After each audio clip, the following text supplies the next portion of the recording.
حضرت سیدنا ابو ہریرہ رضی اللہ تعالیٰ عنہ سے مروی ہے، عرض کی گئی یا رسول اللہ صلی اللہ علیہ وآلہ وسلم سب سے زیادہ عزت والا کون ہے؟ فرمایا وہ جو لوگوں میں سب سے زیادہ متقی ہو۔ صحابہ اکرام نے عرض کی ہم اس کے متعلق نہیں پوچھ رہے۔ فرمایا یوسف علیہ السلام جن کے والد اور دادا نبی ہیں اور جد اعلیٰ ابراہیم علیہ السلام اللہ عز و جل کے خلیل ہیں۔ صحابہ اکرام علیہم الرضوان نے عرض کی ہم ان کے متعلق نہیں پوچھ رہے۔ فرمایا تو عرب کے خاندان کے متعلق پوچھتے ہو؟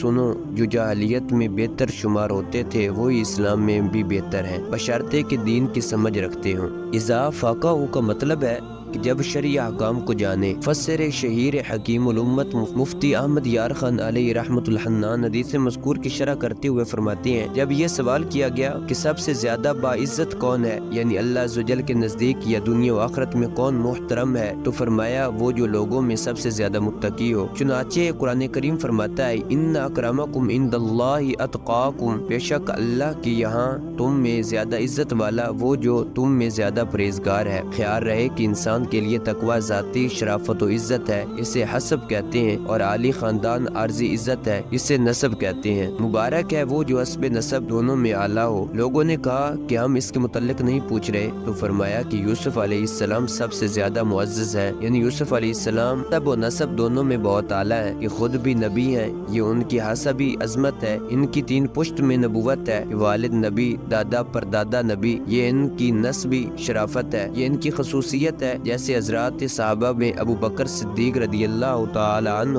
کی حسبی اشرف بھی ہیں کہ صدیق ہیں، نسبی اشرف بھی، یہ آپ کی 4 پشتوں میں صحابیت ہے، خود صحابی، ماں باپ صحابی، اولاد صحابی، پوتے نواسے صحابی، یہ آپ کی خصوصیت ہے۔ حضرت یوسف علیہ السلام میں نبوت، علم، عالی نسب، جود و سخا، عدل و دین، دنیا کی ریاست جمع ہے۔